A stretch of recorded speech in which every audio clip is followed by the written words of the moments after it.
It's been a while. What's going on, guys? Today we're back on Pokemon Showdown. First of all, I want to apologize for the recent lack of uploads. Honestly, this past week has been an ordeal for me in terms of school and stuff. You know, finals are coming. I had to turn in all my papers today and all of that. But we're back, and this time I'm going to be showing you a few replays that I had during research week. And for this week, we were doing research on the most broken Pokemon. People were talking about Mega Kangaskhan in the beginning of X and Y. No, this is the most broken normal type in the game. My body is Reggie. Yeah, we're doing research week on Regigigas. I actually got a pretty impressive score with this team. I mean, not impressive like in terms of just in general, but considering I was using Regigigas, possibly one of the worst, the worst legendary in existence. And I got, I think, to like 1502 with a GXC of 80, which is pretty decent by regular standards, but you gotta understand, it's a Regigigas, but you're gonna see in these replays it does a lot of work. So first turn, I go for the Ice Punch. I really thought it would knock it out since, you know, Sheer Force Gator is nothing to joke about, and I was kind of scared here because I risked my win condition turn 1, and I thought I was gonna die, but he's actually turns out to be defensive, and he goes for the Dragon Tail. And now we're back here with the God, Regigigas, which is actually kind of garbage because with Slow Start, Dragalge is able to outspeed me before I can knock it out, and he lays up some T-Spikes. Which in the end, it's not going to matter too much because I have this Crobat, and I don't know why he taunted me here. Like, what was I going to do to him? Regigigas' support move pool is actually pretty bad. Like, it gets Thunder Wave, and that's about it. But it does get knockoff, so it's pretty useful. It's like a inferior Porygon 2 with knockoff, because I actually have I'm fully invested in defense, so I can tank some hits, as you're going to see in these replays. So I decided to go into Beedrill just because I don't see it doing too much in this game, other than defogging these hazards away, because I really don't want Toxic Spikes on my field. So I figured I would just go ahead and weaken the Krookodile before I just went for the defog once again. Or no, I actually went, was that a roll? If I went for the Brave again, then I must have calced that, and it must have been a roll to KO the Krookodile. But instead of going for the defog here and risking my Crobat, I decided to go back into Regigigas because, man, this thing is like the answer to all like frail, fast attackers like Mega Aerodactyl, Crobat, Mega Sharpedo, all of that. Takes this Brave Bird, 27%. Psh, get out of here. Catch this T-Wave. And I went into this knowing that not a lot of his team would appreciate Thunder Wave, so he's smart about it and goes back into his Krookodile. And as I'm able to go for the Thunder Wave and not do anything. But he goes for the knockoff. Look at that. Just took that. And unfortunately, I get the freeze with Ice Punch here. So figuring he would want to switch. Okay, no, I don't go for the Thunder Wave. I'm not that real to go for a play. But I go for the Thunder Wave this turn. I don't know why he stayed in with his Crobat there.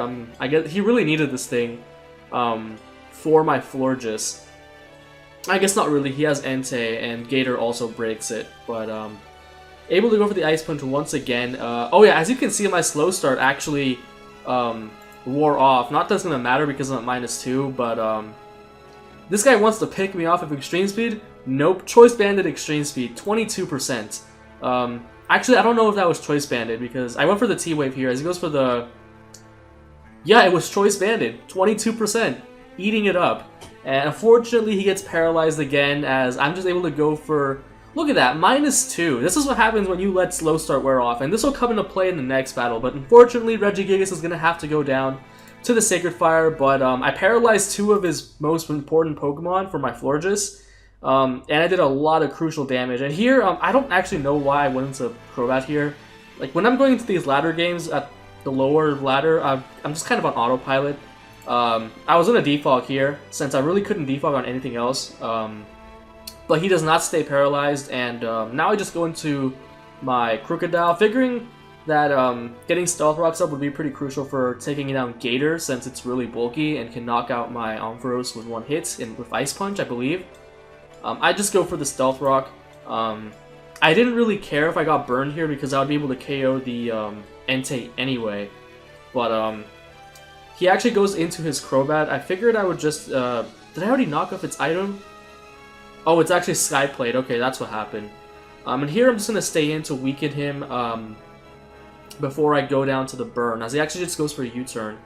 If he had Defog, I definitely would have gone for that. I don't know why he didn't. But I go into Ampharos figuring I could take one hit from full, as he actually goes for the crunch. I guess that's kind of the midway play that didn't really help him at all. Because he probably figured I would stay normal, but then why not go for Waterfall? Yeah, I don't know what was going on there, but he decides to just go into his Entei. And the match is pretty much lost at this point because with Crobat paralyzed, he can't really break my Florges too well. As you're going to see, I'm going to go into it this time, and I don't really need to make any plays in order to win this game.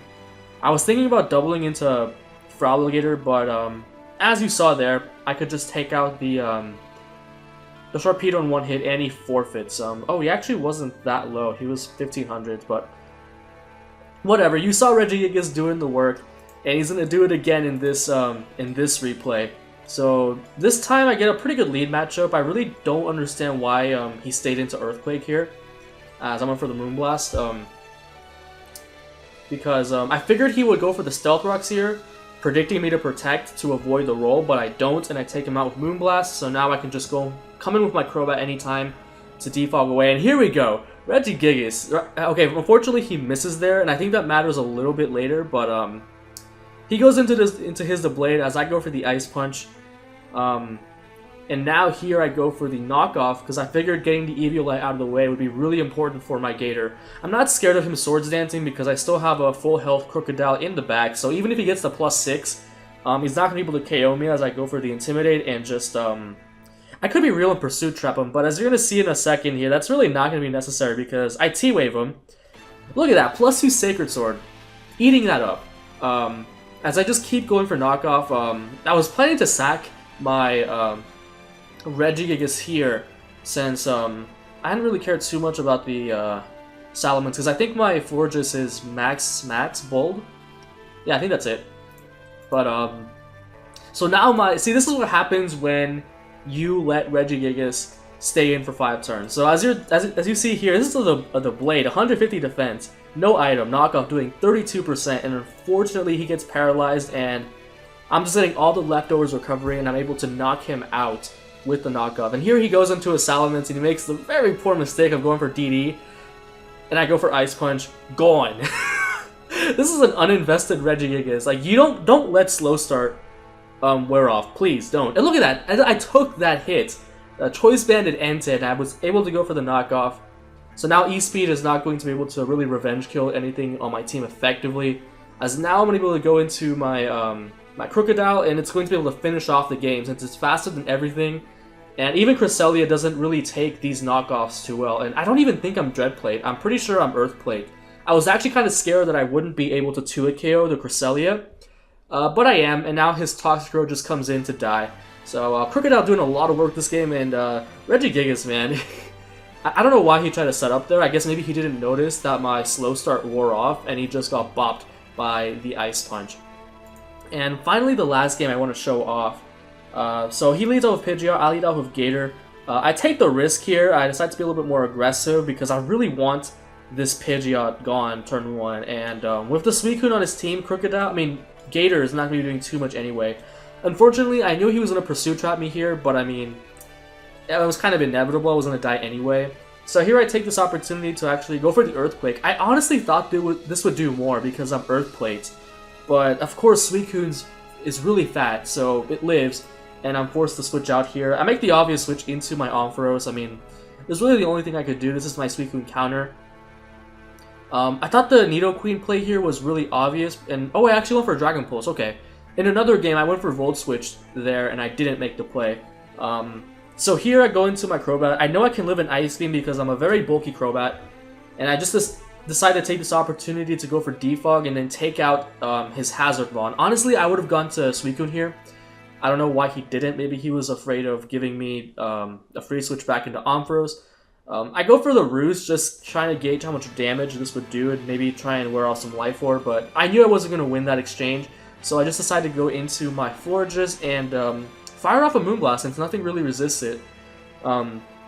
Oh no, I actually go for the Wish, predicting that because I want to keep my Ampharos healthy in case the Krookodile Pursuit traps me. But he actually roars me out, and strangely enough, it works out for me because he heals up my check to Slurpuff. As now I'm going to go back into Ampharos. Even if you Calm Minds here, like, Thunderbolt wins no matter what. Yeah, like you see Calm Minds here again. Go for the T-Bolt. Still does a good 43%, and Skull does nothing to Ampharos. Yeah, that's 0.